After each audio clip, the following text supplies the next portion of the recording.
Baiklah, kami persilakan untuk penanya pertama. Siapa? Wah, udah banyak ini. Yang ujung dulu, yang perempuan. Sebutkan nama. Sebutkan nama, ditujukan kepada siapa dan apa pertanyaannya. Silakan. Baik, bismillahirrahmanirrahim. Assalamualaikum warahmatullahi wabarakatuh. Waalaikumsalam warahmatullahi wabarakatuh. Sebelumnya izin memperkenalkan diri, nama saya Ahwatul Azizah. Izin bertanya kepada Bapak Maulana maupun Bapak Dr. Haji Usep. Yang pertama pertanyaan saya mengenai berkaitan dengan penguatan moderasi beragama ya. Berbicara mengenai moderasi beragama. Nah, tadi itu kan sempat dijelaskan bahwasanya moderasi beragama itu secara keseluruhan itu menekankan pada perbedaan ya, menghargai perbedaan lalu tidak adanya kekerasan kayak gitu. Nah, pertanyaan saya, apa sih dampak ekstrim yang signifikan terjadi dalam menjalankan moderasi beragama ini? Lalu apa praktik moderasi beragama yang memang diklaim ataupun diakui berhasil di berbagai negara maupun di Indonesia maupun di berbagai negara lainnya? Itu pertanyaannya. Terima kasih. Wassalamualaikum warahmatullahi wabarakatuh. Baik, saya ingin mengajukan satu pertanyaan yang ingin saya tanyakan kepada Bapak Maulana terlebih dahulu. Saya pernah membaca satu fatwa dari MUI tahun 2005 tentang putusan aliran Ahmadiyah. Saya bukan mau apa-apa gitu ya, tapi semata-mata ini untuk keperluan akademis gitu ya, untuk kita melalui tatabud wal istiqrar, melalui riset dan penelitian, dan semata-mata untuk menjalankan satu ayat, intang surullaha yang surukum wa yusabbit akmadakum, semata-mata untuk menolong agama Allah Subhanahu wa taala. Jadi yang ingin saya tanyakan adalah apa tanggapan Bapak Maulana Mirajuddin tentang fatwa MUI tahun 2005 ya, yang mengatakan bahwa aliran Ahmadiyah ini dilarang gitu. Walaupun yang tadi saya dapatkan langsung dari Bapak Maulana bahwa tidak ada hal yang ekstrim gitu dari Ahmadiyah gitu. Nah, yang kedua yang ingin saya tanyakan kepada Bapak Dr. Usep. Pak Dokter, sebelumnya saya adalah mantan tenaga pendidik di salah satu sekolah dasar. Saya mengampu mata pelajaran PAI di sekolah dasar, dan ada satu materi tentang toleransi beragama di kelas 4, yaitu tafsir Quran surah Al-Hujurat ayat 11. Nah, yang ingin saya tanyakan, moderasi beragama yang tadi Bapak sampaikan itu adalah sebuah fikrah atau suatu fikrah, suatu pemikiran, ataukah suatu sikap gitu ya? Karena moderat di sini yang saya pahami itu adalah bukan baina gulu wa tasahul, bukan juga baina ifrat wa tafrid, tapi melainkan wasitiyah, tengah-tengah. Jadi yang ingin saya tanyakan adalah moderasi di sini sebagai sikap atau suatu pemikiran. Itu saja yang ingin saya tanyakan. Terima kasih sebelumnya kepada para pemateri yang saya hormati. Assalamualaikum warahmatullahi wabarakatuh. Saya ingin bertanya kepada Bapak Amir Mirajuddin Syahid selaku Amir Nasional Ahmadiyah Indonesia. Mungkin di sini saya belum belajar tentang dan juga izin bertanya untuk apa saja ciri utama ajaran Ahmadiyah dan juga bagaimana menyikapi pandangan buruk terhadap Ahmadiyah. Mungkin segitu saja. Wassalamualaikum warahmatullahi wabarakatuh. Assalamualaikum warahmatullahi wabarakatuh. Alaihissallahu bikafin abdah. Saya ucapkan terima kasih atas waktunya. Kemudian juga saya ucapkan selamat datang pada Amir, dan terima kasih juga Pak Dr. Usep. Dan hari ini saya tidak akan banyak menanya Pak, tapi saya mengapresiasi aja. Ada satu hal yang perlu dilengkapi, terutama ada Pak Wadek. Saya bukan orang usuluddin, tapi saya peduli banget dengan dunia ini. Kayaknya ini kalau saya pandang dari pendekatan tasawuf, gitu ya, ini lebih cocok kalau ditambah lagi kegiatan itu antara SAA dengan TP. So saya pandang ini bukan agama baru ini Ahmadiyah ini, tapi mazhab dalam tasawuf. Ya, saya selalu mengatakan, mohon maaf, ini ada guru kita juga yang dari Cikutra ya, Pak. Siapa? Pak Iskandar, bukan ya, Pak. Satu lagi. Iya, Pak Iskandar. Saya selalu menyebutkan bahwa Ahmadiyah ini adalah tarekat. Jadi sudah final ketika menyebutkan masih memperdebatkan masalah agama baru. Udah final, udah nggak usah bahas itu. Tapi yang bahas adalah tarekat. Ini ada aspek pembinaan rohaninya di sini. Ada aspek pembinaan kedekatan dengan Tuhan, perilaku, akhlak. Ini harusnya TP juga menyelenggarakan. Jadi saya mengapresiasi itu kegiatan tasawuf dan psikoterapi. Ya, karena di kita kan tarekat cuma 48 gitu kan, yang dipelajari. Cobalah ke 49 ini Ahmadiyah. Gitu. Ini nanti jelas itu muassis tarekahnya adalah Syekh Ahmad gitu. Kemudian saya juga membaca, mohon izin Amir, saya membaca tafsir Al-Kabir yang ditulis oleh Mirza Basiruddin itu yang 10 jilid. Ya, Khalifah kedua. Ternyata di dalamnya motivasi bagaimana ayat-ayat itu menjadi motivasi juang, bukan ayat-ayat itu menjadi sebuah jas terhadap kejelekan orang lain, terhadap kekeliruan orang lain, tidak, justru motivasi juang. Itu yang saya apresiasi, Pak. Nah, ini juga jurusan IAT sebetulnya, Pak, bisa dimasukkan di situ. Bagaimana cara orang Ahmadiyah menafsirkan Al-Quran. Itu sajalah, terlalu kepanjangan. Assalamualaikum warahmatullahi wabarakatuh.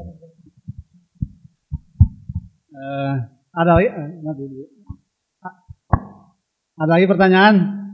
Yang akan bertanya ada lagi? Cukup?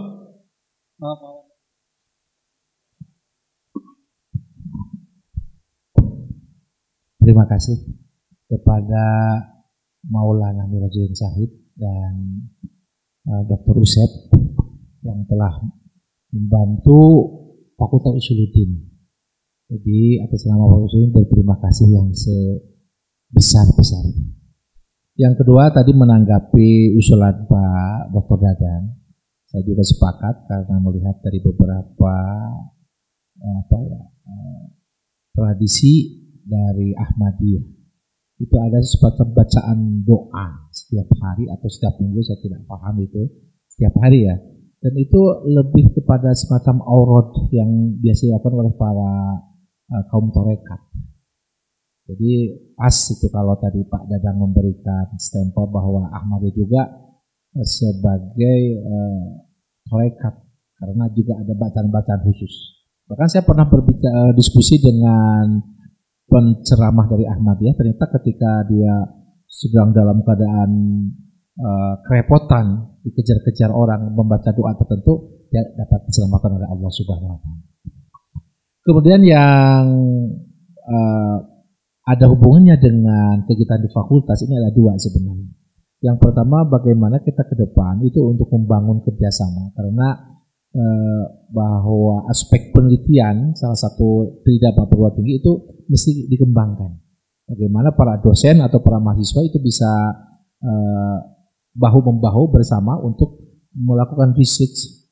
Tentunya jelas itu outcome-nya itu untuk publikasi, apakah dalam bentuk artikel, bentuk Sinta atau dalam bentuk Scopus itu untuk ke depan.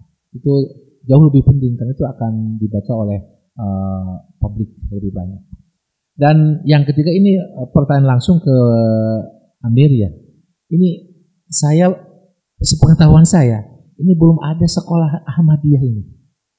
Kalau NU kan ada sekolah NU, Muhammadiyah ada. Itu kan penting gitu menurut saya itu untuk mencerdaskan kehidupan bangsa. Misalnya Ahmadiyah mempunyai sekolah SD ini, SMP ini, SMA ini, perguruan tinggi ini. Meskipun tidak menggunakan nama Ahmadiyah misalnya. Itu. Kemudian dari sisi yang lain, bisa mengapa Ahmadiyah tidak masuk ke wilayah-wilayah partai? Nah, itu juga penting untuk kekuasaan, untuk membuat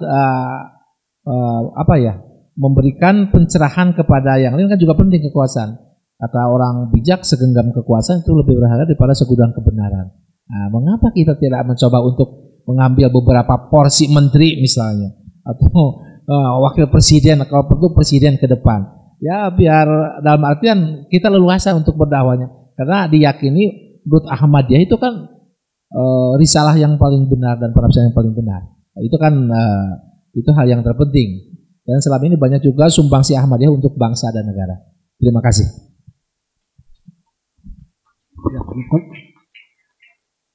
Terima kasih Pak Dadang dan Pak Mulas. Silakan bukunya mau diambil atau mau Baik, demikian mungkin beberapa pertanyaan yang disampaikan oleh mahasiswa dan juga dosen. Mungkin bisa disimak. Silakan siapa dulu yang silakan. Pertanyaan pertama, mungkin ini moderasi beragama ya. Saya pikir Pak ini nanti yang lebih luas menjawabnya. Tapi kali kami Ahmadiyah udah praktek langsung moderasi itu. Contohnya bahwa kenapa Ahmadiyah itu sekarang diterima oleh berbagai negara di dunia. 222 negara yang menerima Ahmadiyah karena mempraktikkan moderasi. Bahwa kita di dalam menyikapi dan bahkan kita menjelaskan bahwa Islam itu sebetulnya moderasi salah satunya. Karena apa? Yang sekarang di Eropa khususnya, di benua Eropa itu namanya fobia Islam sangat kuat, Islam fobia. Ya. Jadi Ahmadiyah itu Islam itu seolah-olah teroris.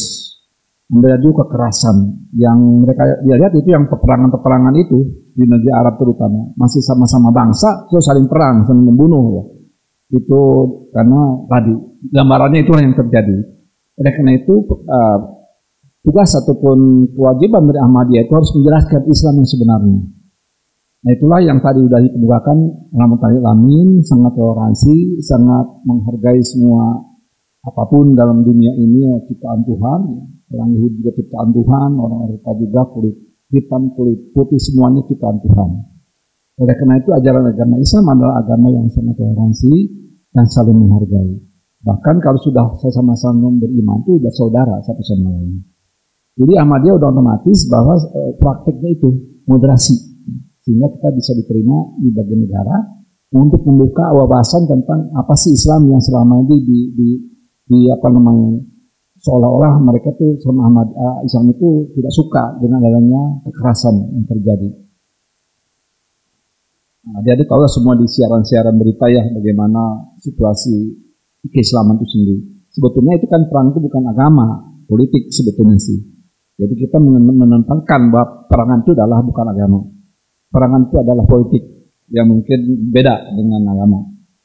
Kemudian kami sendiri berkeyakinan bahwa kenapa kami itu selalu memilih damai?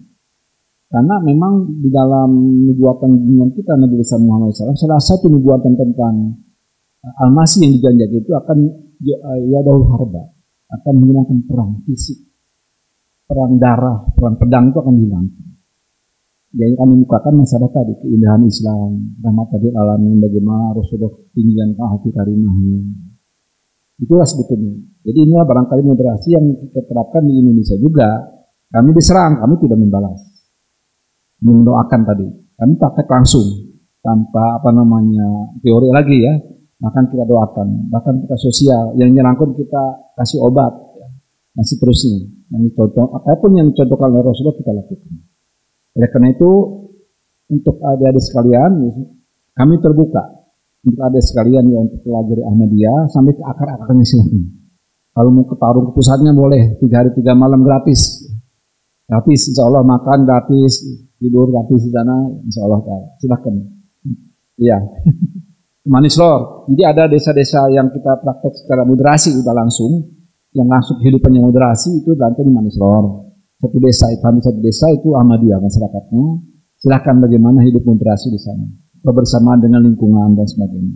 Satu contoh misalnya di Manislor ini, mungkin adik-adik mendengar bagaimana Manislor diserang. Ya, adik-adik mendengar bagaimana Manislor, kan masih Jawa Barat ya, ada yang Jawa Barat itu tahu, apalagi daerah yang di Kuningan ya.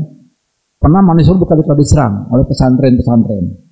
Kemudian kami gimana caranya supaya mengerti, betul-betul mereka mengerti Ahmadiyah aslinya. Kami pendekatannya mengenai ekonomi dan pengobatan massal yang gratis. Yang lain salah satu contoh ya, bagaimana caranya kami mendekati seorang kiai yang galak sama dia. Galak itu.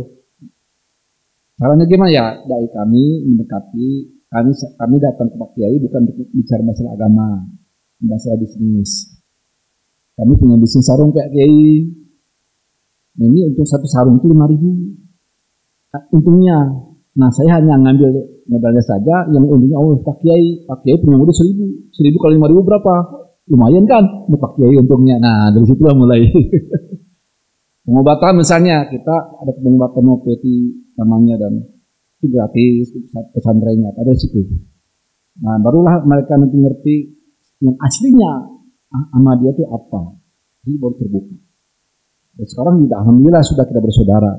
Itulah namanya moderasi. Jadi kita sisi apa yang kita kira-kira masuk dulu. Bukan hanya akidah, bukan hanya dalil, tapi cara lain dengan sosial misalnya. Itu juga moderasi juga sebetulnya. Tanpa diri dulu kita moderasi itu memberikan pengobatan massal pada siapapun agamanya, apapun itu golongannya, Muhammadiyah ke NU ke Persis ke apa sajalah.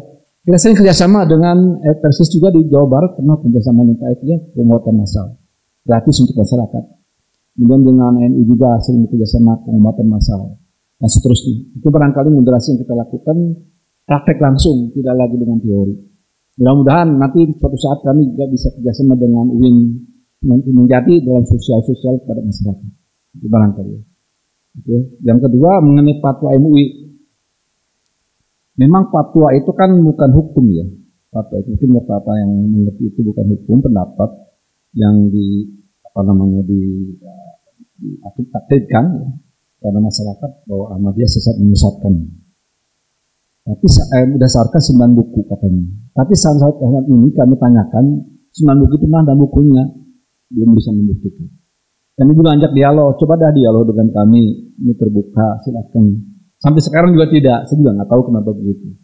Tapi sejak tahun fatwa ini kan sejak tahun 80 sebetulnya sudah ada. Kemudian diperbaharui tahun 2005 ketika ada penyerangan terhadap Ahmadiyah. Supaya orang menyerang lagi, diperbaharui lagi fatwanya. Padahal tahun 80 sudah ada fatwa itu, tapi masyarakat kita nggak peduli dengan fatwa, karena bukan hukum. Bukan hukum negara, itu hanya pendapat. Mau diikuti silakan, enggak juga nggak apa-apa kan begitu. Ini fatwa pendapat. Itu barangkali kami juga mengharapkan sampai saat ini marilah kita terbuka dialog itu tadi. Itu sebetulnya. Dan kami sudah menyatakan bahwa Ahmadiyah ini pun organisasi yang legal, itu ilegal, sudah legalitasnya sudah jelas ada dalam hukumnya dan seterusnya. Dan terbuka bagi siapapun. Masuk saya juga waktu itu meminta kepada Pemda daerah Bogor, padahal itu kan di Bogor sendiri. Sekarang mungkin Bapak pemerintahan sini tidak tahu Ahmadiyah aslinya. Silahkan datang ke kami beberapa hari, silahkan. Kami jamin untuk akomodasinya, gitu. Gratis, bilang itu. Silahkan. Jadi sampai kalau sebagaimana perintah tadi yang dibacakan oleh Pak Tabayun katanya, kalau ada berita sesuatu apapun harus tabayun, gitu. Itu barangkali kita menghimbau. Soal kita memaksakan cabut tuh, saya kami tidak bisa itu tidak hak mereka. Soal itu fatwa pendapat itu kita juga menghargai itu pendapat mereka. Apa silakan aja. Nanti toh orang akan pelajari juga. Kami tidak tidak menganggap itu suatu hal yang apalah tidak. Silakan aja itu fatwa berjalan nggak apa-apa. Silakan nanti juga akan belajar. Justru dengan pancingan fatwa itu sebagian juga bermanfaat. Karena dengan fatwa itu orang pengen tahu. Kan gitu. Wah, tidak fatwa dari ini bisa menyesatkan. Apa sih yang sesat? Akhirnya dengan punya Allah Ta'ala, banyak dari perguruan tinggi datang, termasuk dari UIN Bandung nih, ke pusat ya. Ini yang oleh beliau ini, mempelajari yang langsung.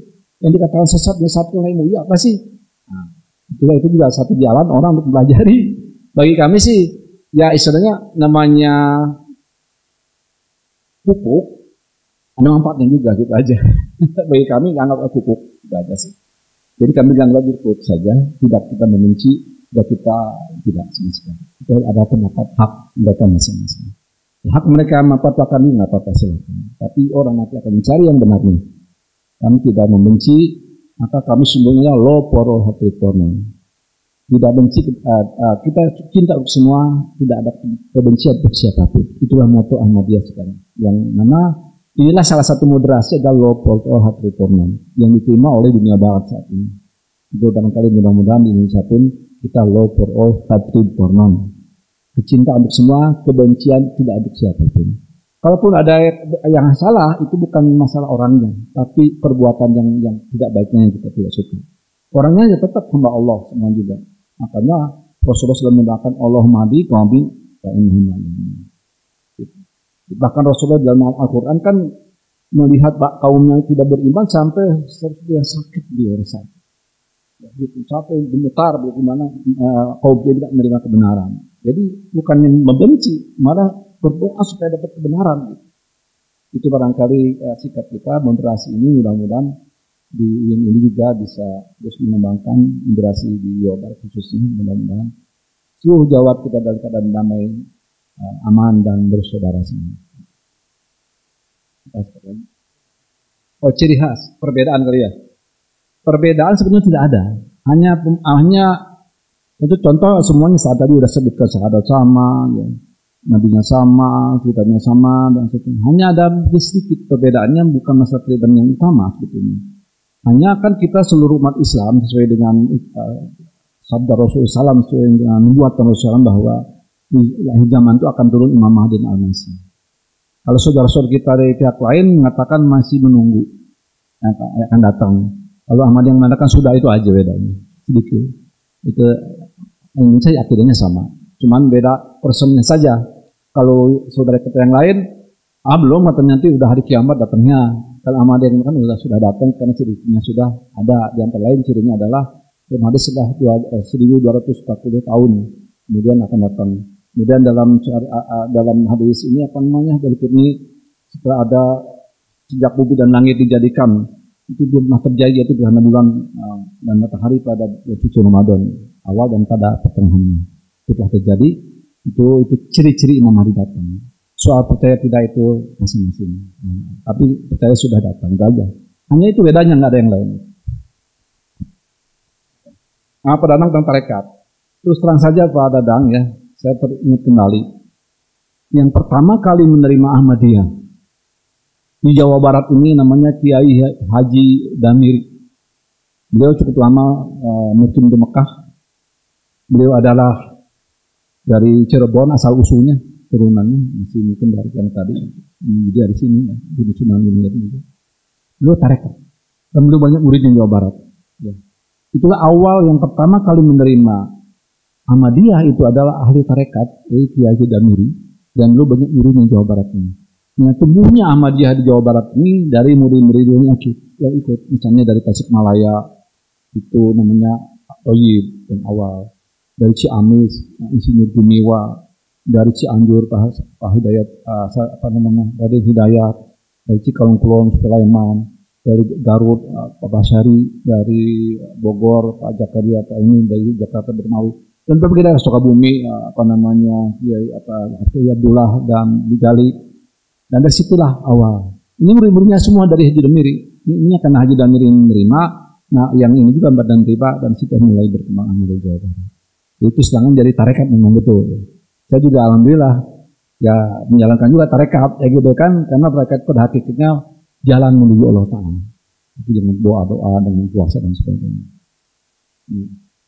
Karena dalam pendekatan kalau Bapak pelajari nanti dalam Begaid itu ya, bagaimana kehidupan pendiri Ahmadiyah ini. Beliau banyak berpuasa. Salah satu puasa khusus ada untuk beliau, khusus bukan untuk pengikutnya. 9 bulan berturut-turut puasa. Salah satunya banyak berdoa situ. Belum lagi yang puasa nafalnya, doa-doanya khusus itu. Dan paling banyak beliau, salah satu yang beliau ucapkan adalah sholawat kerugian kita Nabi besar Muhammad Rasulullah SAW. Apalagi ya? Masa sekolah ya. Masa sekolah ini kita sudah merintis, walaupun kita masih sederhana. Sudah ada SMU Al-Wahid namanya di Tasikmalaya, di Taman Sigra. Kita punya kelas khusus juga di sana. Ya, jadi kita akan kembangkan Al-Wahid. Kemudian di SMP di Waneslor sudah ada juga. SD juga ada di Gondrong, kita akan kembangkan. Itu yayasan gitu. Dan suatu saat kami akan segera juga membuat perguruan tinggi kalau sudah mampu. Insyaallah. Barangkali bagi kami karena ini kami berdikari ya sesuai dengan kemampuan yang ada, karena kita kehidupan organisasi kita hanya dari namanya infak. Jadi impak dari anggota ini yang kita manfaatkan untuk membangun. Itu aja sih. Jadi barangkali mungkin ada sesuatu yang lain. Masalah partai golongan. Kenapa nggak ikut partai ya? Sebenarnya secara pribadi ada saja sih sebetulnya. Tapi kalau orang tahu Ahmadiyah suka disingkirkan. Masalahnya itu ya bukan kita nggak mau. Karena apa, orang Ahmadiyah nggak bisa dikompromi masalah itu, masalah yang belok-belok. Satu contoh misalnya, satu contoh di Bandung dulu ada sekda namanya Pak Maki, itu kenal. Sekda di Bandung itu dia itu namanya belok-belok nggak mau gitu. Jadi akhirnya dia nggak punya apa-apa, sederhana aja. Itu yang nggak disukai oleh umumnya, itu sama dia tuh nggak mau belok-belok, lurus-lurus aja, jujur gitu kan. Tapi memang kita berusaha, memang suatu saat akan mewarnai itu. Jadi kita masuk partai itu bukan untuk kita mewarnai yang benarnya. Itu barangkali saat ini, suatu saat seolah kita apabila bangsa ini sudah mulai menyadari bahwa ketuhanan mereka, tauhidnya kuat, insya Allah itu banyak orang Ahmadiyah yang ikut dalam bidang ini. Ya kan tadi yang jujur nggak sukai deh, tersingkir aja gitu kan. Itu barangkali. Tapi kami ya akan berusaha ke arah itu juga. Bukan untuk semata-mata nyari pangkat jabatan, tapi berkhidmat pada bangsa. Gitu. Saya juga ada yang mengatakan kepada saya, seorang ahli politik di Jawa Barat, di pusat Jakarta, dia mengatakan, kenapa ini ide-ide Ahmadiyah itu bagus sekali untuk kebangsaan. Kenapa nggak masuk negara gitu kan? Saya bilang jangankan masuk negara, masuk TV aja nggak boleh. Itu barang dia, kita tetap berusaha untuk meyakinkan bahwa Ahmadiyah adalah bela negara. Ahmadiyah adalah hubul batanin iman, bahwa kita cinta negara. Itu barangkali. Bahkan kita sekarang ini banyak sosial Pak, misalnya sosial donor darah misalnya, tanpa pilih setiap periode barangkali nanti tidak diberikan anunya rutin itu donor darah tiap waktu. Kemudian dia donor mata, hampir setiap Ahmadi donor mata terbesar sampai dapat muri itu donor mata untuk siapa saja. Itu termasuk ayah ibu saya sudah didonor matanya. Saya juga sudah dinonorkan, seolah kalau meninggal dikasihkan orang nanti siapa saja yang mau. Itu barangkali sebagai tidak partai, tapi kita mendukung partai-partai yang ingin berbuat baik pada negara dan bangsa. Terima kasih kepada Bapak Amir. Selanjutnya kami persilakan Pak Dr. Haji Yusef untuk merespon beberapa pertanyaan dari mahasiswa dan juga dari dosen. Sebetulnya pertanyaan-pertanyaannya sudah terjawab oleh Amir Maulana, dan saya rasa justru pertanyaannya mengarah ke beliau, bukan ke saya. Kalau dengan saya mah sering ketemu, jadi mudah lah kalau jawaban dari saya itu. Tapi intinya dari moderasi beragama ini, dampak ekstrim gitu ya, tadi pertanyaan itu.